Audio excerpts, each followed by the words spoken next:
सिंहासन बत्तीसी नाम तो सुना ही होगा। ये सिर्फ भारत की एक महान लोक गाथा नहीं है, बल्कि एक तरह से एक खजाना है, उन गुणों का खजाना जो किसी राजा को असल में महान बनाते हैं। तो चलिए आज इसी खजाने में उतरते हैं और समझने की कोशिश करते हैं राजा विक्रमादित्य के आदर्शों को। तो एक सवाल उठता है, आखिर एक शासक को क्या चीज महान बनाती है? क्या वो उसकी ताकत है, या उसका खजाना, या फिर कुछ और? सिंहासन बत्तीसी की कहानियां दरअसल इसी सवाल का जवाब ढूंढती हैं। और मजे की बात यह है कि ये जवाब आज भी उतने ही जरूरी हैं जितने सदियों पहले थे। तो आज का हमारा सफर कुछ ऐसा रहेगा। सबसे पहले जानेंगे सिंहासन के पीछे का रहस्य। फिर हम 4 बहुत ही दिलचस्प कहानियों में गोता लगाएंगे। हर कहानी राजा के एक खास गुण को उजागर करेगी। और आखिर में हम इन सब को जोड़कर देखेंगे कि विक्रमादित्य की महानता का असली राज क्या था। तो पूरी कहानी का जो केंद्र है वो है एक जादुई सिंहासन। पर रुकिए, यह कोई मामूली सिंहासन नहीं है। इस सिंहासन में जड़ी हैं 32 बोलने वाली पुतलियां। जी हाँ, 32। और जब भी कोई नया राजा इस पर बैठने की हिम्मत करता है तो एक एक करके ये पुतलियां जाग उठती हैं। हर पुतली विक्रमादित्य की महानता का एक किस्सा सुनाती है। ये एक तरह की परीक्षा है, ये देखने के लिए कि क्या नया राजा वाकई इस सिंहासन के लायक है भी या नहीं। तो चलिए अब शुरू करते हैं पहली कहानी से। ये कहानी हमें सुना रहे हैं 14वीं पुतली, जिसका नाम है सुनैना। और ये कहानी है राजा विक्रमादित्य की गजब के न्याय और उनकी गहरी सूझबूझ के बारे में। जरा सोच कर देखें, एक घना जंगल है और वहां राजा विक्रम एक बहुत ही अजीब नजारा देखते हैं। एक शव को लेकर एक कपालिक और एक बेताल आपस में झगड़ रहे हैं। कपालिक कहता है, मुझे ये शव अपनी तांत्रिक साधना के लिए चाहिए। वहीं बेताल का कहना है, नहीं, मुझे इससे अपनी भूख मिटानी है। जब कोई हल नहीं निकलता तो दोनों फैसला करते हैं कि राजा विक्रम ही उनका न्याय करेंगे। अब यहाँ देखिए राजा विक्रम का कमाल का दिमाग। उन्होंने सिर्फ झगड़ा ही नहीं सुलझाया, बल्कि एक ऐसा रास्ता निकाला जिसके बारे में किसी ने सोचा ही नहीं था। उन्होंने बेताल को अपनी भूख मिटाने के लिए अपना ही मृत घोड़ा दे दिया और कपालिक को वो शव मिल गया जिसकी उसे जरूरत थी। प्रॉब्लम सॉल्व्ड, दोनों खुश। और इस शानदार न्याय के बदले में राजा को इनाम में क्या मिला? 2 जादुई चीजें। एक ऐसा बटुआ जो कभी खाली नहीं होता, और एक ऐसी चंदन की लकड़ी जो किसी को भी पल भर में अदृश्य कर दे। लेकिन कहानी यहीं खत्म नहीं होती। विक्रम की महानता सिर्फ न्याय करने तक ही नहीं थी। महल वापस लौटते हुए उन्हें एक भूखा भिखारी मिला। और जरा सोचिए, जिस जादुई बटुए से वो कुछ भी पा सकते थे, जो उन्हें अभी अभी मिला था, उन्होंने एक पल भी सोचे बिना उस भिखारी को दे दिया। ये बताता है कि उनका दिल वाकई कितना बड़ा था। चलिए अब अगली कहानी की तरफ बढ़ते हैं, जो हमें सुना रही है 15वीं पुतली। ये कहानी राजा के परोपकार यानी दूसरों की भलाई करने के गुण की एक सच्ची मिसाल है। तो कहानी है एक व्यापारी की, नाम था पन्नालाल, जिसकी इज्जत दांव पर लगी हुई थी। हुआ यूं कि उसके बेटे की बारात को समुद्र पार एक द्वीप पर जाना था। सब तय था, लेकिन अचानक मूसलाधार बारिश हुई और ऐसी बाढ़ आई कि सारे रास्ते ही बंद हो गए। अब समय पर पहुंचना नामुमकिन लग रहा था और ऐसा लग रहा था कि परिवार की सारी प्रतिष्ठा मिट्टी में मिल जाएगी। अब बेचारा पन्नालाल हताश होकर मदद के लिए राजा के पास पहुंचा। और राजा विक्रम ने, उन्होंने 1 सेकंड भी नहीं सोचा, अपना बेशकीमती हवा में उड़ने वाला रथ उसे सौंप दिया। और बात सिर्फ यहीं तक नहीं रुकी, उन्होंने चुपके से अपने 2 बेतालों को भी बारात की हिफाजत के लिए भेज दिया, ताकि वो बाढ़ के ऊपर से सुरक्षित अपनी मंजिल तक पहुंच जाएं। और अब आता है कहानी का सबसे हैरान कर देने वाला हिस्सा। जब व्यापारी शादी के बाद रथ लौटाने और राजा का धन्यवाद करने आया, तो राजा ने वो अनोखा रथ, जो पूरी दुनिया में अपनी तरह का सिर्फ एक ही था, उसे हमेशा के लिए तोहफे में दे दिया।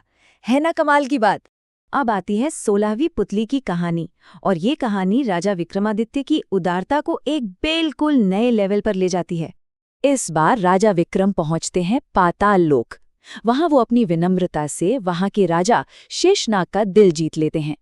और इनाम में उन्हें मिलते हैं 4 चमत्कारी रत्न।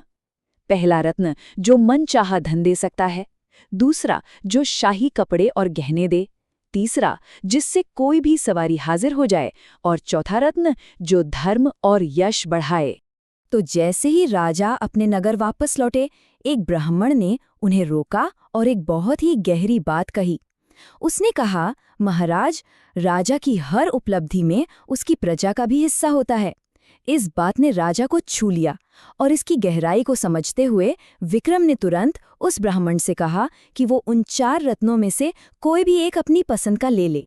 पर बेचारा ब्राह्मण एक बड़ी दुविधा में फंस गया। घर गया तो पत्नी बोली, मुझे कपड़ों वाला रत्न चाहिए। बेटे ने कहा, नहीं, मुझे तो सवारी वाला रत्न चाहिए। और बेटी की मांग थी धन वाले रत्न की।